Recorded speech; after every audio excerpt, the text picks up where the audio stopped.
저 옆 사람 아닌 사람이 잘 되고 있습니다. 참자로였습니다. 참자로였습니다. 여러분 5월의 마지막 주일 정말 여러분들 참자로셨고요. 세월은 이렇게 빠르게 지나갑니다. 이제 내일은 6월의 첫날을 우리가 시작하는데 여러분들의 가정에 또 우리가 특별히 5월은 가정의 달, 또 가정마다 또 행복하고 화목한 5월만이 아니라 1년 내내 여러분의 가정들이 행복한 가정들 되기를 주 이름으로 축복합니다. 우리가 목사에서 우리 뉴저지 목사에서 지난 4월 말에 우리가 랭캐스터 밀레니엄 그러니까는 뭐야 그 밀레니엄 띠에러지니까는 그 뮤지컬하는 성극을 한번 보러 갔는데 여호수아를 우리가 관람하게 되었습니다. 그 생생하게 이제 모세로부터 시작해서 이제는 모세가 정탐꾼을 정말 그 가나안에 보내고 그들이 불순종함으로 해서 얼마나 어려움을 당했습니까? 그리고 이제는 두 정탐꾼을 파송해서 기생 라합의 집에 그런 머물고 기생 라합은 어떻게든지 오늘 자기의 생명을 다하면서 그 두 정탐꾼들을 숨겨두었습니다. 군인들이 와서 여기에 오지 않았느냐고 이미 갔다고. 그래서 그 마지막 그날에 성이 무너지는 그날에는 온 가족들을 그냥 애쓰며 불러대고 이 집에 다 들어와야 한다고 아버지를 또 설득하느냐고 얘가 미쳤나 갑자기 왜 이러는 거야 이렇게 정말 조롱하는 소리를 들으면서도 그들의 구원을 위해서 애쓰는 그러한 모습 속에 좀 감동이 오고 정말 우리가 한 영혼을 살리기 위해서 자기 집을 구원하기 위해서 비록 희생이지만은 그가 하나님의 백성들을 그렇게 숨겨주고 또 하나님을 높이며 찬양하는 모습 속에서 다시 한번 우리들에게도 생애에 가장 값진 것은 무엇일까? 그 다른 것이 아니에요. 물질도 아닙니다. 갖고 있는 여러 가지 집도 아닙니다. 여러분의 가장 값진 것은 나에게 새로운 생명을 줬다고 하는 이 구원이라고 하는 이것이야말로 여러분의 가장 생애에 값진 것인 것을 믿으시기를 바랍니다. 이 라합이 살고 있는 멸망이 예고된 이방의 땅 여리고는 그렇잖아요. 이미 하나님이 멸망시키기로 예정되어 있는 그러한 성이었습니다. 이방 민족인 가나안 족속 중에서도 하찮은 존재인 그러한 기생으로 살고 있는 라합의 믿음이 하나님을 놀라게 하는 것을 우리가 볼 수가 있잖아요. 여호수아가 시딤에서 정탐꾼 두 사람을 보내어 여리고를 정탐하게 했을 때에 우리가 오늘 본문에서 읽진 않았지만은 앞절에 가서 2장 1절에 보면은 그들을 이제는 숨겨주잖아요. 집에 들어가 유숙하게 되고 또 숨겨주는 그런 모습을 보게 됩니다. 기생 라합은 윤리적으로 부도덕한 곳에서 살고 있었고 정치적으로 보아도 적대적인 곳이에요. 멸망을 받아야 할 곳, 종교적으로도 부패하고 많은 우상들이 득실거리는 그러한 여리고 성 안에서 살고 있는 심판을 받을 저주의 장소에 살고 있던 그런 기생 라합. 그러나 그 하찮은 기생이 하나님의 심판으로부터 구원을 받게 된다는 그런 오늘 이야기이죠. 라합이 구원을 받게 된 것은 하나님을 믿는 믿음과 그 믿음을 기초로 하는 두려움 없는 결단력에 왔다고 하는 거예요. 값진 것을 얻기 위해서는 라합의 결단력이 있는 것처럼 우리들도 신앙생활을 하면서 이렇게 결단할 때가 있다고 하는 것. 믿음의 결단. 내가 한번 해봐야지. 그래 우리 가정을 구원해야 돼. 그러한 결단력을 가지고 행함으로 옮길 수 있는 저와 여러분 되길 주 이름으로 축복합니다. 우리는 형식적인 믿음으로 살아갈 때가 얼마나 많은지 몰라요. 이미 습관화된 믿음 그런 것들은 결단력 있는 행동으로 동반하지 않는다고 하는 거예요. 형식이 중요시하던 구약 시대에서도 그렇잖아요. 제사를 하는 그러한 형식적인 예배들. 그러나 하나님은 그 마음에 없는 행위는 형식일 뿐이다. 마음에 없는 것들은 형식일 뿐이다. 마찬가지 하나님의 집에서 우리가 봉사하고 헌신하는 거 마음에 없는 것은 형식이라고 하는 거예요. 하나님은 그것을 미워하셨습니다. 에레미야 4장 4절에 분명히 하나님은 말씀합니다. 유다인과 예루살렘 거민들아 너희는 스스로 할례를 행하여 너의 마음에 가죽을 베라고 말합니다. 마음에 가죽을 베라는 거예요. 아무리 할례를 행했다 할지라도 너희들이 선민이라고 그렇게 형식적으로 얘기하는데 너희들이 마음에 할례를 해야 된다. 마음에 할례. 그렇지 아니하면 너의 행악을 인하여 나의 분노가 불같이 발하여 사른다고 그것을 끌 자가 없다고 하나님은 분명히 경고하셨습니다. 하나님께서 인정하시는 믿음은 아는 것이 아니라 믿는 것에 그치는 것이 아니라 믿었으면 결단하며 여러분 한 걸음 행하여 나아가는 행동이 수반하는 믿음의 사람들 되어지기를 제 이름으로 축복합니다.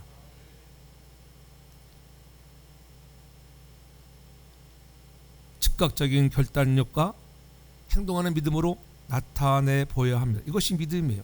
인생에 주어지는 모든 것이 다 하나님께서 베풀어 주신 선물이라고 하는 거예요. 여러분이 잘나서가 아니에요. 여러분이 똑똑해서 여러분들이 뭐 많이 배워서 지식 때문이 아니라고 하는 거예요.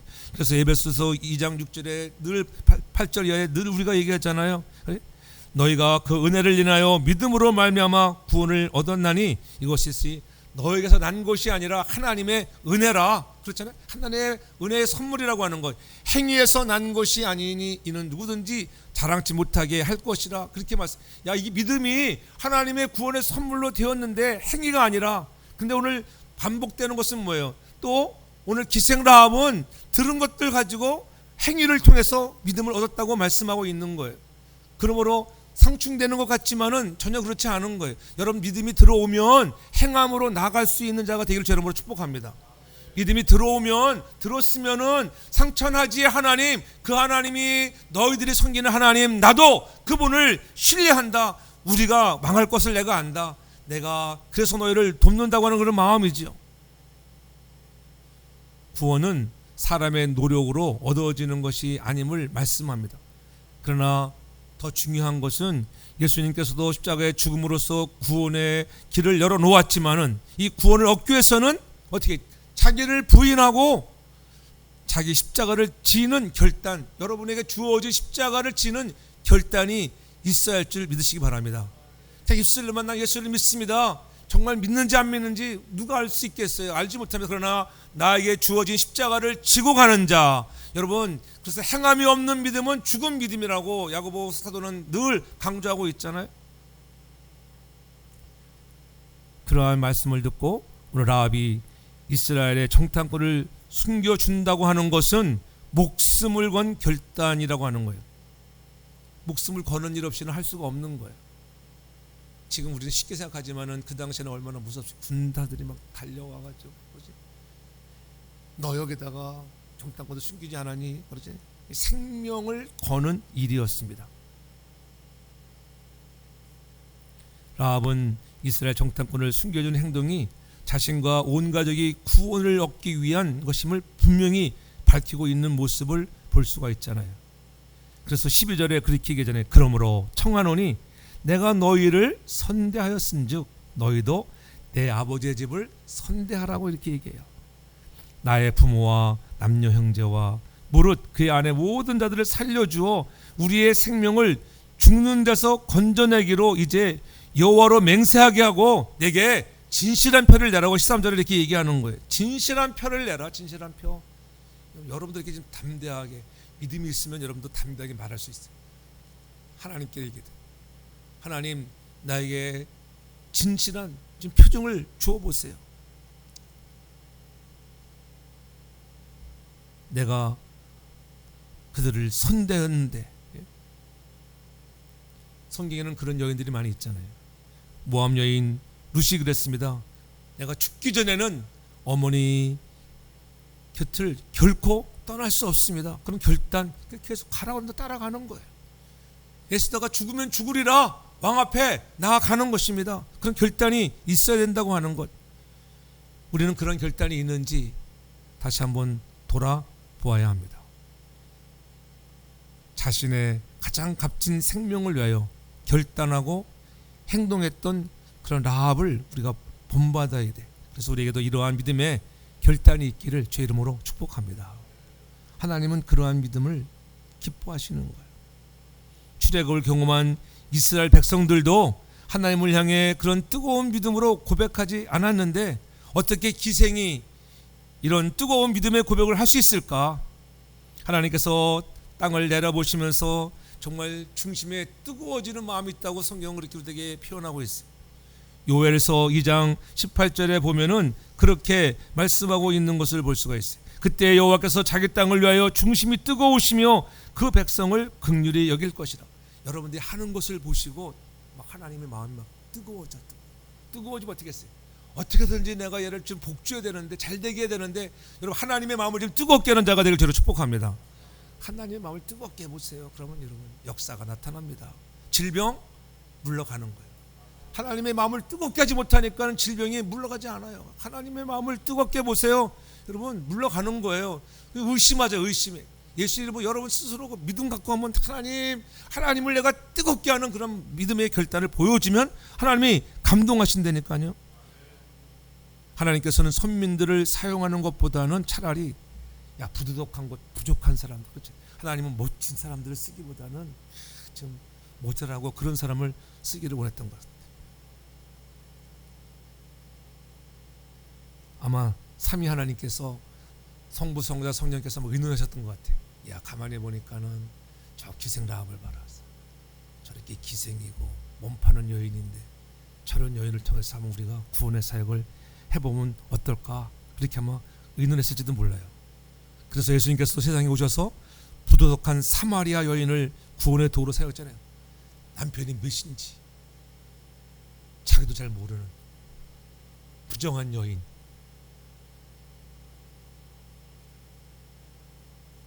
그러한 여인이 제사함을 받는 사람의 대표로 보여주셨고, 7 귀신이나 들렸던 막달라 마리아를 십자가의 부활의 증인으로 사용했다고 하는 것, 전적인 하나님의 은혜의 선물임을 다시 한번 깨달아 아는 거예요. 나 같은 죄인이, 그렇잖아요. 그러한 여인들이 구원을 받았으니까 얼마나 감격했겠어요. 자기가 열심히 배워가지고 아는 지식으로 구원받았다면 자기 자랑할 거 아니에요. 그런데 아니잖아요. 자기가 그러한 열악 중에 가장 열악한, 죄인 중에 가장, 사도 바울이 고백한 죄인 중에 괴수처럼 여겼던 나 같은 죄인을 하나님이 은혜로 말미암아 나를 구원하셨다니 얼마나 감격하고 감사했겠어요. 우리도 그러한 감사와 감격이 살아나기를 바랍니다.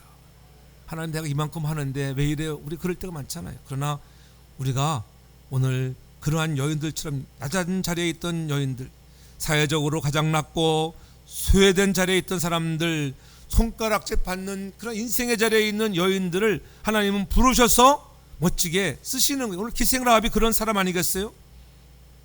그때 성에 이스라엘의 2 정탐꾼이 들어오게 되고 라합은 목숨 몰고 그들을 숨겨주잖아요. 오늘 본문 속에서 정탐꾼들이 라합의 집을 떠나기 전에 이제 라합과 맺는 그런 비밀 서약, 그렇지? 붉은 줄에 대한 이야기가 오늘 정말 이 붉은 줄의 사건이라는 제목을 통해서 다시 한번 하나님께서 오늘 이 시대를 살아가는 우리에게는 어떤 영적 메시지를 주시기를 원하시는가, 오늘 말씀을 통해 다시 한번 새로워지는 시간이 되기를 바랍니다. 그 첫 번째가 라합의 행동이 하나님을 놀라게 했다고 하는, 하나님을 늘 놀라게 하셔야 돼요. 아까도 얘기했죠. 하나님의 마음을 뜨겁게 하고 놀라게 할 수 있는 자가 되기를 바랍니다. 라합은 여리고 왕이 군인들을 자기 집에 보내기 전에 이미 2 정탐꾼들을 자기 지붕에 숨겨두었습니다. 여호수아 2장 4절에 보면은 이미 그들을 숨겼다 이렇게 했어요. 그 여인이 2 사람을 이미 숨긴지라, 그가 이미 그들을 이끌고 지붕에 올라가서 그 지붕에 벌려놓은 3대에 숨겼다고 2장 6절에 그렇게 말씀합니다.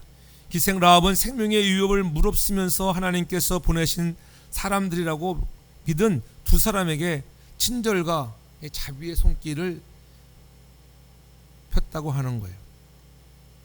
따지기를 좋아하는 사람들은 그렇게 얘기합니다.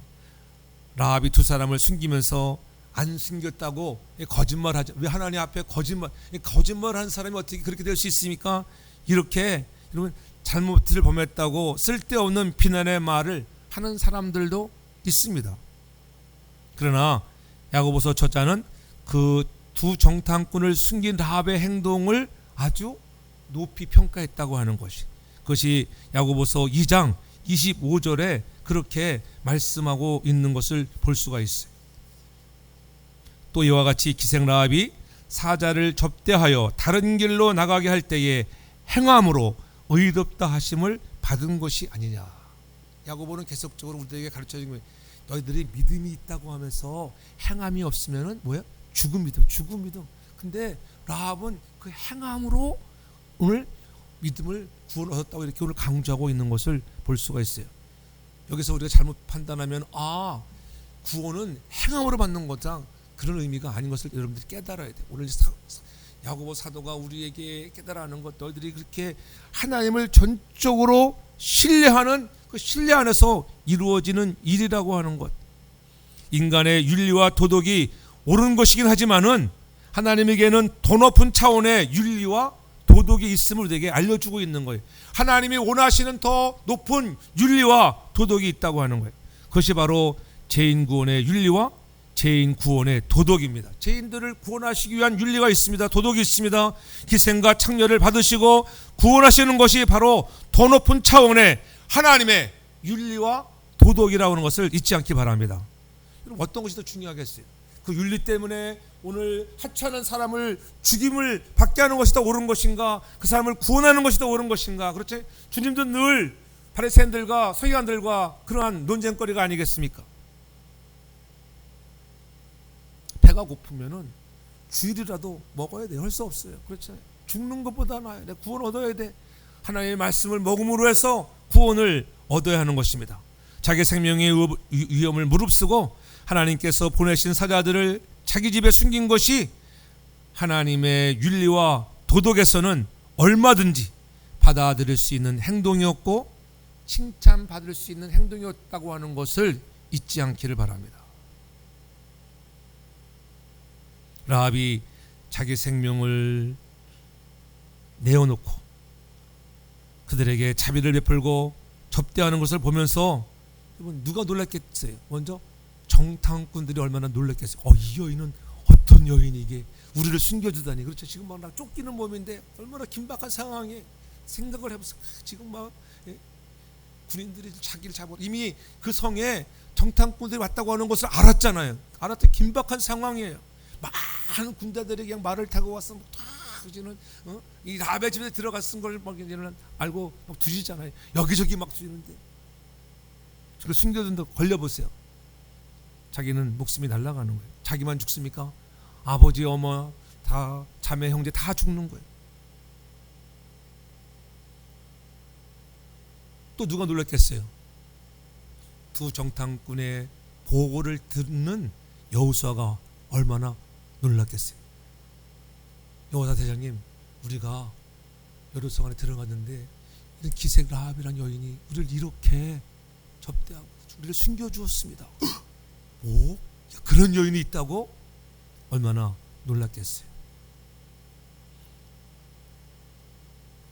또 더 놀란 분은 누구겠어요? 하늘에서 내려다보고 계시던 하나님께서 더 놀라셨을 거예요. 이야, 이 여인은 대단한 사람이구나.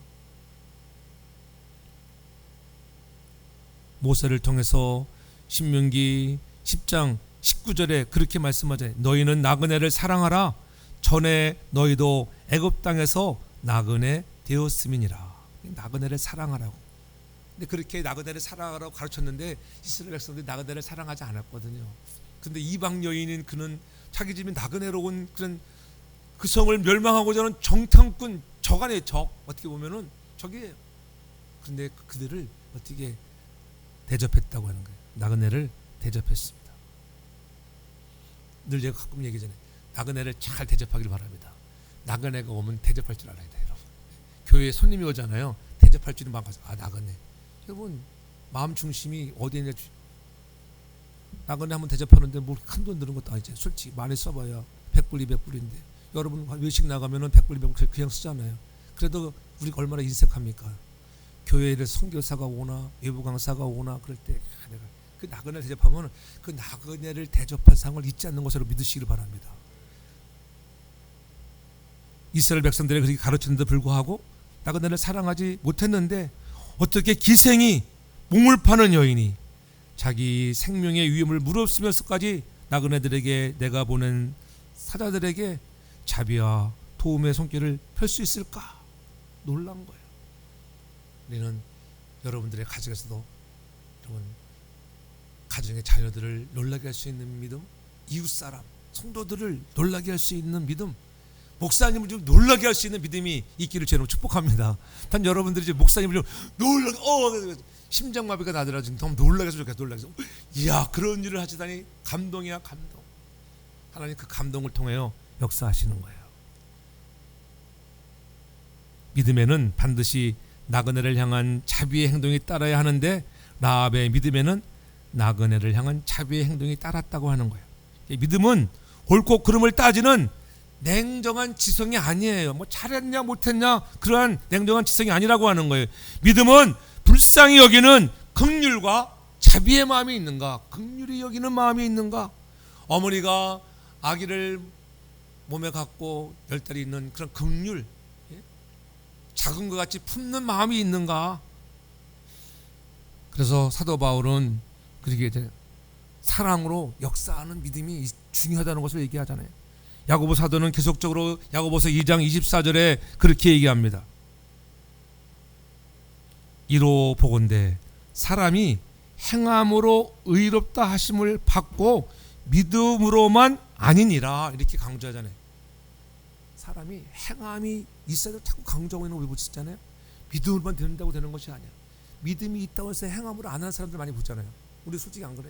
여러분들 마찬가지. 믿음이 있다고 하면서 어느 때는 우리가 그렇게 우리 생각 때문에 그렇게 못하잖아요. 더 사랑해야 되는데 이거는 하나님의 사랑과 거리가 먼 거야. 그래도 이거는 안 돼. 막 이러잖아요. 근데 하나님은 우리가 죄를 7번이나 70번씩 지었다 할지라도 뭐라고요? 용서하라 용서하라. 근데 우리는 그렇지 못할 때가 얼마나 많은지. 그래서 사도 바울도 갈라디아서 5장 6절에 그렇게 얘기하는 거예요. 그리스도 예수 안에서는 할례나 무할례가 효력이 없으되 너희들이 피를 잘 넣느냐 안 넣느냐 아브라함의 선민이 되었느냐 안 되었느냐 그것이 중요한 것이 아니라 뭐예요? 사랑으로 역사하는 믿음이 있느냐. 전 여러분들이 사랑으로 역사하는 믿음을 갖는 자가 되기를 주의 이름으로 축복합니다. 그것이 뭐예요? 사랑으로 역사하는 믿음이 무엇이겠어요? 가난한 사람이 있으면 가난한 사람에게 먹을 것을 줄 수 있는 자가 되는 거예요. 아유 저 사람 가난한데 어떡하지? 말로만 아니에요. 가난한 사람 보면은 국한구를 사서 줄 수 있는 마음을 가지라는 거예요. 학교가 필요한 어린이들에게 학교를 지어주고 그렇잖아요. 선교제가 오면은 야 이 아이들에게 야 돈 일불이 얼마나 귀중한지 학교를 지어주고 공부를 시켜주고 생활비를 지원해주고 고아들을 돌아보고 그러면 그들에게 생활비를 보내주는 것 이것이 사랑의 믿음의 역사인 것을 깨닫기를 바랍니다. 근데 믿음 있는 증거예요. 기생 라합은 믿음과 함께 자비의 행동을 나타내 보여주었습니다. 기생 라합이 사자를 접대했다고 하는 것을 행함으로 의롭다 했다까지 강조하고 있는 것을 우리는 잊지 않기를 바랍니다. 기생 라합의 행함이 하나님을 놀라게 했습니다. 그러한 우리가 불군질 사건을 통해서 우리도 하나님의 그런 마음을 좀 놀라게 해주는 결단력을 통해서 보여줄 수 있는 저와 여러분들 되게 저는 축복합니다. 또한 붉은 줄 사건을 통해서 우리에게 주는 영적인 비밀이 있는데 그것은 뭐냐 하면은 소문을 들어. 소문을 그 소문이 그냥 소문으로 그치는 것이 아니라 그 소문이 어떻게 해요? 신앙으로 바뀌어지는 것을 우리가 보게 되는 거예요. 기생라합은 좋은 소문, 나쁜 소문이 아니에요. 여러분들은 나쁜 소문 들으면 막 전파하잖아요. 막 전파해. 좋은 소문은 날마다 들어도 전파가 안 해. 그렇잖아요. 이제 뉴스가 돼가지고 내가 만난 예수 그리스도 이 좋은 소문인데 생명과 바꾸셨는데 찬양만 하지 우리가 안 들을 때가 얼마나 많은지 몰라요. 두 정탐꾼이 눕기 전에 라합이 지붕에 올라가 그들에게 말하잖아요. 그것이 9절에 뭐라고 얘기합니까? 말하되 여호와께서 이 땅을 너에게 주신 줄 내가 아노라. 우리가 너희를 심히 두려워하고 이 땅 주인들이 다 너희 앞에서 뭐했다? 간담이 녹나니. 아멘. 그 말을 듣고 여리고 사람들이 간담이 녹았다는 거. 무슨 소문을 들었기에 간담이 녹았을까?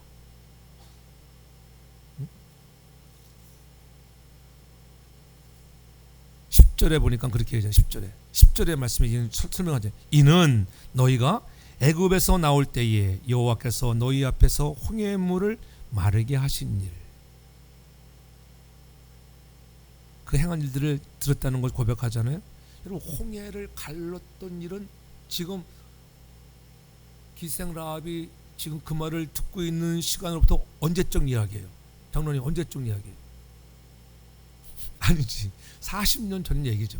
지금 40년에 대해서 가나안에 들어가는 거잖아요. 그러니까 40년 지난 거예요. 40년 지난 이건데 우리가 40년 소리 들은 게 기억나야 안 돼. 솔직히 말해서 잘 안 나. 작년에도 무슨 말, 당신 그거 기억 안 나? 요즘에 모르면 무조건 기억 안 난다고 그러는 거예요. 그죠? 모르면 무조건 당신 들었어 못 들었어? 아, 못 들었는데 기억이 안 나. 그렇잖아요. 저는 60이 넘어가면 다 기억이 안 나. 다 그 마찬가지. 발을 빼야 돼. 그랬잖아요. 괜히 잘못 말했다가는 본전도 못하기 때문에 기억이 안 나는데 정말 기억이 안 나. 어떤 분 만났어요. 우리 교회 와서 우리 교회에서 이렇게 그 모임에서 보니까는 나중에 생각났어. 나중에 생각해 보니까는 옛날에 허미숙 권사님이 전도해가지고 왔던 그 사람이 목사가 돼가지고 나타났더라고 보니까는. 그러니까 그 꽤 오래됐어요. 꽤 오래. 미용실하던 뭐 전도한 적 옛날에 있잖아. 그건 허미숙 권사님이 전도한 것 같아. 양혜진 목사. 지금 목사들 헛소리가 봤는데 그 나중에 그분은 우리를 너무 잘한다고 막 얘기를 하더라고. 난 잘 모르는 것 같은데 되게 미안하더라고. 너무 잘한대. 허 목사님 어떤 사람인지도 잘 알고 은혜도 있고 너무. 우리가 다였으니까 알지. 옛날에 하나로 앞에고 미용실하던 그 생각이 퍼뜩 나더라고. 우리 사람 얼른 알더라고. 40년 전 일들을 오늘 기억하고 있었다고 하는 거예요. 라합은 소문들만 들었습니다. 여리고성의 모든 사람이 그 소문을 들었습니다. 다른 사람은 다 들었어요. 라합만 들은 게 다 들었어요. 부도덕한 죄인들이 구원의 도구로 사용될 수 있는 길을 열어놓으신 믿음의 그런 어머니가 되어지는 그 라합에게는 그 소문이 신앙으로 바뀌어지는 거예요. 라합에게는 달리 들려지는 거예요. 그 소문이. 그래서 라합은 두 정탐꾼과 여호수아를 놀라게 했던 것입니다. 그 10절에 중반절에 그렇게 얘기하잖아요. 홍해물이 마르지 않는 일과 요단 저편에 있는 아모리 사람의 두 왕 시온과 옥에게 행한 일, 곧 그들을 전멸시킨 일을 우리가 들었습니다. 홍해를 갈랐을 뿐만 아니라 그 홍해를 건너서 이제는 가나안으로 진군해 올 때 그렇잖아요. 아모리 사람들이 그 길을 지나지 못하게 한다고 해서 얼마나 열받았어요. 여호수아 그렇잖아요. 그러니까 열받아가지고 그들을 다 진멸하라고 하나님께서 말씀하셨어요.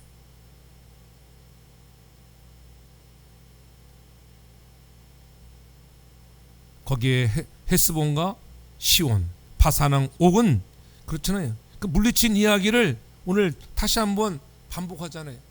모세가 출애굽해 나온 1세들이 가고 40년이 다 되어가 곧 가나안을 입성할 때 신명기 통해서 우리가 한번 말씀을 배웠잖아요. 그때 그들에게 뭐 첫 번째 하는 설교가 뭐냐면은 너희 하나님께서 바산옥 시온을 물리친 그때 일을 기억하라는 거예요. 하나님은 엄청난 하나님. 고고학적으로 돌아볼 때 그 전에는 여리고성이 우리가 초롱성 같은 여리고성 이렇게 얘기하잖아요. 무너질 수 없는 여리고성. 그러나 고고학적 발굴을 통해서 역사적인 사실 입증으로 통해서 여러분 그러한 시온과 바산의 그렇잖아요.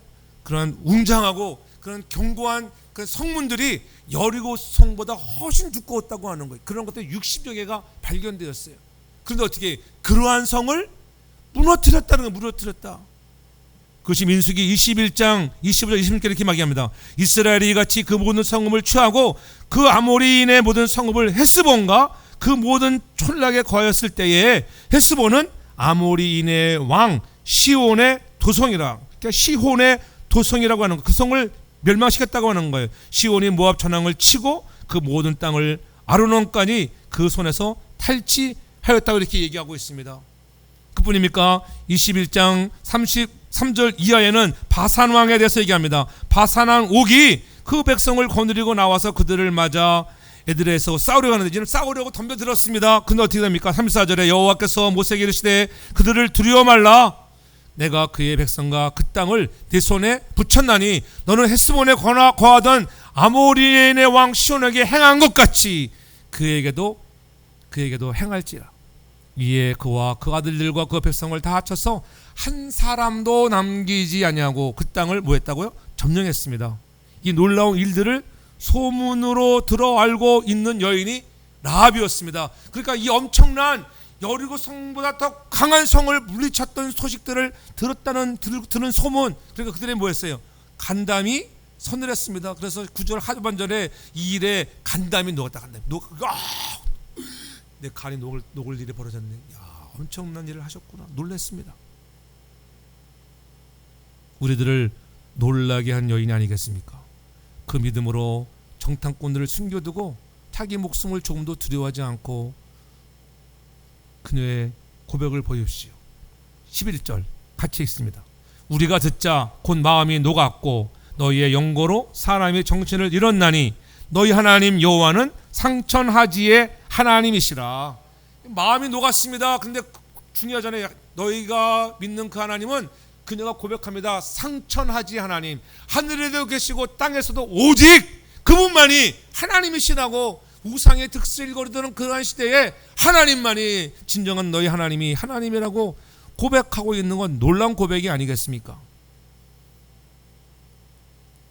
여기에 우리가 기억할 말씀이 있습니다. 사도 바울도 그래서 로마서 10장 17절에 이렇게 말씀하나요? 그러므로 믿음은 들음에서 나며 들음은 그리스도의 말씀으로 말미암는다. 듣는 것이 중요해요. 듣는 것. 여러분 자꾸 들어야 돼요. 교회 오면 자꾸 들어야 돼요. 뭘 들어야 돼요? 그리스도의 말씀. 세상 소리를 들어오는 게 아니에요. 뭐 세상 다른 소리 들어오는 교회는 아니에요. 여러분들을 위해서 때로는 우리가 예화도 하고 재밌는 소리, 그런 소리 들어오는 게 아니에요. 말씀을 들어오는 거예요. 말씀. 그렇잖아요. 여러분, 말씀을 들음으로 해서 여러분들의 믿음이 성숙한 그리스도의 장성한 분량에 나아가는 자가 되는 것을 믿으시기 바랍니다. 그 말씀을 들어야지 행함으로 나아갈 수 있는 믿음으로 나아가는 거예요. 100번 1000번 자꾸 잔소리해도 여러분들이 결단 안 하면은 계속 들을 때까지. 어느 목사님은 1년 동안 똑같은 설교, 내일부터 다음 주부터 또 이 설교 또 하는 거라 실천할 때까지. 여러분 얼마나 지겹겠어요. 그렇죠? 근데 그 목사님이 쫓겨나기 일부 직전인데 당신들이 하도 행하지 않으니까 내가 그렇게 했다니까 다시 그 목사님을 청명에 섰다는 거 아니겠어요? 날마다 새로운 설교하면 뭐야? 솔직히 말해서 듣지도 않는데, 안 그래요? 새로운 거, 기는 얼마나 커. 여러분들 인터넷 세계에서 얼마나 많은 것들 듣습니까? 근데 알기는 아는데 행하지 않죠. 그렇게 준비하고 말씀을 들어야 돼. 들려오는 말씀과 은혜의 소문이 귀에 머물지 않고 내 심령의 신앙이 되기를 바랍니다. 내 심령의 신앙. 많은 사람의 설교를 듣고 하나님의 역사를 하심을 귀로 듣고 지식으로 알지만은 그것이 내 삶의 결단으로 이어지지 않으면 구원의 역사는 일어나지 않는 거예요. 라합처럼 들은 말씀을 살아있는 믿음으로 바꾸어 귀로 듣던 하나님을 내 삶의 주인으로 고백하는 결단이 있기를 주의 이름으로 축복합니다.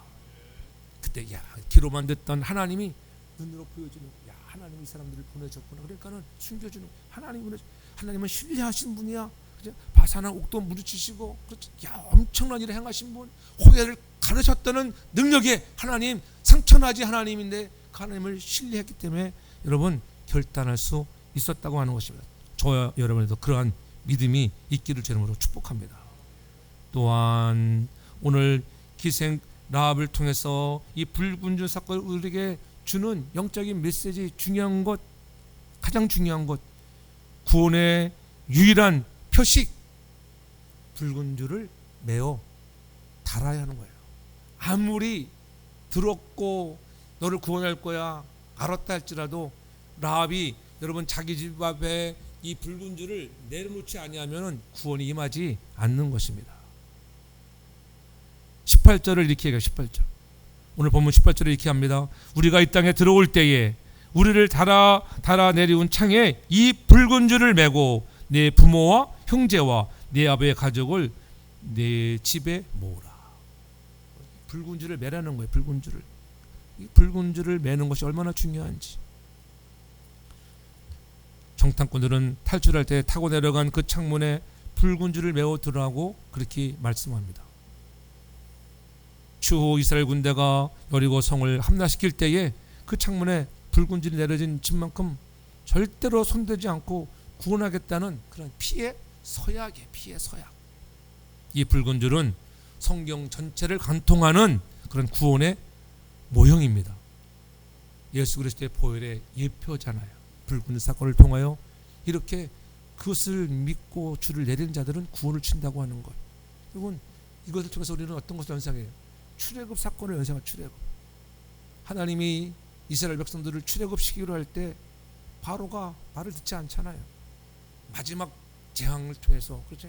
장자의 재앙을 통하여 문지방에 어린 양의 피를 다른 각들은 뛰어넘었지만은 그렇지 않은 자는 다 장자가 죽는 아픔을 겪었습니다. 거기서 패스오버라고 하는 유월절의 역사를 우리가 보았잖아요. 유월절의 어린 양 피, 그리고 라합의 창문에 매달린 붉은 줄은 장차 이 땅에 오셔서 우리를 위하여 십자가에 흘리실 예수 그리스도의 보혈을 예표하는 것을 믿으시기를 바랍니다. 그래서 베드로전서 1장 18절 이하 19절에 말씀합니다. 그것이 그냥 되어지는 것이 아니라는 거예요. 너희가 알거니와 너희 조상의 유전한 망령된 행실에서 구속된 것은 음이나 금같이 없어질 것으로 한 것이 아니라고 하는 거예요. 오직 흠없고 점없는 누구의 어린 양 같은 그리스도의 보배로운 피로 된 줄 믿으시기 바랍니다. 그리스도의 보배로운 피로 말미암아 우리가 구속함을 받았다고 하는 거예요. 여리고성이 무너질 때 라합의 집이 안전했던 이유는 라합이 도덕적으로 깨끗해서가 아니에요. 훌륭한 신분 아니잖아요. 오직 하나 그 집 창문에 붉은 줄이 매여 있었기 때문이에요. 오늘 우리 인생도 마찬가지입니다. 세상이라는 여리고성 반드시 무너집니다. 여러분이 아무리 많은 물질을 가지고 있다도 물질 하루에 날아갈 수 있어요. 거부들, 요즘 주식들 많이 투자해, 주식에 막 투자했다가 하루에 거지가 돼가지고 그냥 물붙는 사람들 얼마나 많이 있습니까? 권력들 하루아침에 빼앗기 전에. 그래? 건강도 마찬가지. 그렇게 막 건강을 자랑했는데 어느 날 건강검진 제대로 안 하니까는 모르는 거죠. 한국에 가면 한국 분들은 뭐 건강검진을 매 주기로 하잖아요. 2년 3년. 그래도 어떤 사람들은 갑자기 뭐 그냥 암이 발견되고 어디가 신장 아프다. 장론이 아프니까 나도 아프 죽겠어요. 막 여기저기 나도 이상하고 이거 괜찮은 건가? 이거 막 그러더라고. 이게 막 다 그래요. 사람이 그렇습니다. 다 그렇죠. 아마 진장로도 그럴 거야. 내가 볼 때는 사람이 신경 써야죠. 막 누가 보다. 가족은 더 심해요. 이거 가족력이 아니고 나도 이게 밥을 많이 먹었더니 아랫배가 막 아프네. 이거 왜 며칠 동안 막 그래가지고 그 신경 쓰더라고. 나스렛에서 명하니 다 떠나가라고 막 또 괜찮아져. 또 괜찮아져. 고민하면은 그 고민이 병이 와요. 그러니까 그래 찬양할 때 뜨겁게 찬양하고요. 물리쳐버려요. 물리쳐. 떠나가라고 외치시기 바랍니다. 노래를 많이 하셔야 돼요. 장로님이 아프고 나더니 아멘 더 잘하시는데 옛날에 아멘을 그러면 잘했는데 아멘이 작더니 이제는 깨달으시는 아멘 아멘을 때 여러분 뭐가 나오는 그랬어요? 다이돌핀이에요. 다이돌핀. 아멘 아멘 하나님 그렇습니다. 오늘 아까처럼 내가 신뢰하는 믿음을 가지고 내가 상천하지 하나님이라고 고백하겠습니다. 예? 내가 믿었던 건강 하나님이 빼앗아가면 아무것도 아닙니다. 그러나 의사가 못 고치는 것도 하나님이 고치시면은 하루아침에 고쳐지는 것을 믿으시기 바랍니다. 그것은 믿음이에요. 믿음. 그 믿음을 가지고 하나님이 하시면 다 하시는 거예요. 하나님 우리를 만드셨잖아요. 만드신 그분이 하시는 거예요. 우리가 심판을 면하고 구원받을 수 있는 유일한 비결은 여러분의 심령의 창문을 열고 거기에 붉은 줄을 내어 거는 것입니다. 여러분의 가정에도 우리의 직장에도 여러분 그러한 붉은 보혈의 줄이 매어 있는가? 내 공로, 내 의지가 아니라 내 경험이 아니라 오직 예수의 피만이 우리를 구원하시는 것을 믿으시기 바랍니다. 중요한 것은 마지막으로 오늘 정탐꾼들이 라합에게 뭐라고 얘기합니까? 19절에 분명히 얘기잖아요. 너와 그러나 누구든지 너와 함께 집에 있는 자에게는 누가 손을 대면 그 피는 우리의 머리로 돌아온다고 하는 거예요. 그러니까 어떻게 다 모으는 거예요. 그 성경을 보면은 막 라합이 막 자기 아버지 막 설득하고 엄마 설득하고 말을 안 들어. 부모님들이 얼마나 답답해. 죽는다니까 아버지. 이제는 이 성은 망해. 곧 망한다니까는 무너질 거야. 이젠 곧 이스라엘의 군대가 들어와서 다 멸절해. 근데 우리 집은 안 망할 거야. 보호해준다고 약속했어. 믿으라니까는. 그걸 한번 노래로 해보세요. 그걸 노래하는 이제 오페라가 막 노래하는 거죠. 응? 라합의 집이 구원의 방주인 것을 여러분 알려주는 거예요. 아무리 라합의 가족이라 할지라도 그 집안에 머물러 있어야 하는 것입니다. 여기서 우리는 라합의 뜨거운 구령의 열정과 사랑을 보게 됩니다. 막 형제 자매들에게 아버지 엄마에게 눈물로 아버지 여기 머무러야 합니다. 우리는 그런 마음이 있는가요? 여러분의 형제 자매, 부모님, 우리 이웃들 아직도 예수 믿지 않는 사람들 있잖아요. 이렇게. 근데 그들을 향해서 정말 우리가 그러지 못할 때가 많잖아요. 눈물로 형, 동생 누가 할 거지 막 정말 눈물로 우리 호세. 예수 믿어야 돼. 예수 믿어 천국 가야 돼. 천국 가야지. 자녀들에게도 그렇게 보여줄 수 있는 믿음의 부모가 되길 바랍니다. 가정의 달을 우리가 마무리하면서 그러한 가정들이 회복돼야 돼. 믿음으로 회복되어지는 역사가 있길 바랍니다. 결국 여호수아 6장에서 여리고성이 거품처럼 무너져 내릴 때에 성벽 위에 있던 라합의 집, 오직 붉은 줄이 매달린 그 집에 있던 라합과 그 가족들이 기적적으로 살아나는 것을 볼 수가 있잖아요. 그것이 여호수아 6장 25절의 말씀이에요. 여호수아가 기생 라합과 그 아비의 가족과 그에게 속한 모든 것을 살렸으므로 그가 오늘까지 이스라엘 중에 거하였으니 이는 여호수아가 여리고를 탐지하려 보낸 사자를 뭐했다고요? 숨겼습니다. 기생 라합이 그 사자들을 숨겨줌으로 해서 이 놀라운 은총을 잊게 되었다고 하는 것입니다. 예수 그리스도의 보혈이 있는 구원의 방주로 돌아오라고 우리도 외쳐야 합니다. 주님의 몸된 교회로 보혈의 은혜 안으로 모아드리는 전도의 사명을 감당하는 우리 모두가 되길 주님으로 축복합니다. 그래서 우리가 한 사람 요즘에 전도가 얼마나 힘들어요. 가난한 성도들도 많고 나오던 권사들도 안 나오는 이런 처참한 시대에 그렇죠. 그러나 우리에게 건강 있을 때에 여러분 사명 다 끝나면 여러분 데려갑니다. 하나님이 여러분 주위 사람들을 다 전도했잖아요. 하나님이 똑 데려갑니다. 여러분도 오래 살라고 끝까지 버티고 있는 거예요. 내가 얘를 기도하고 빨리 전도해야 되는데 그렇죠. 여러분 그 사명 끝나면 진짜 다 들어가요. 목사도 마찬가지, 교회도 마찬가지. 선교의 사명에 있어 하나님이 계속적으로 보존하셔요. 선교의 사명, 성도교회가 선교를 향하여 뜨거운 열정으로 불타기를 저는 축복합니다. 응? 라합의 믿음의 결단인 행동으로 구원을 이루었잖아요. 이스라엘 백성의 일부가 되어버렸습니다. 그뿐입니까? 하나님께서는 값진 것으로 아는 믿음에 대한 축복을 주시나요? 어때? 메시아의 계보가 되는 기생 라합이 메시아의 계보가 되는 축복을 누리잖아요. 마태복음 1장 5절에 보면 이렇게 말씀합니다. 살몬은 라합에게서 누굴 낳았어요? 보아스를 낳았다. 보아스는 또 루색에서 오벳을 낳고 오벳은 이새를 낳고 이새가 누구를 낳아요? 다윗을 낳고 다윗의 계보를 통하여 예수 그리스도가 탄생하는 것 아니겠습니까? 그래서 히브리서 11장 31절에 이렇게 얘기합니다. 믿음으로 기생 라합은 정탐꾼을 평안히 영접하였으므로 순종치 아니한 자와 함께 멸망치 아니했다. 영접함으로 해서 여러분 멸망치 않았다고 이렇게 분명히 말씀하잖아요. 얼마나 여러분 히브리 믿음장에서 이렇게 강조하고 있습니까? 어떻게 보면은 여호수아의 이름은 빠져 있는데 기생 라합의 이름은 등장하잖아요.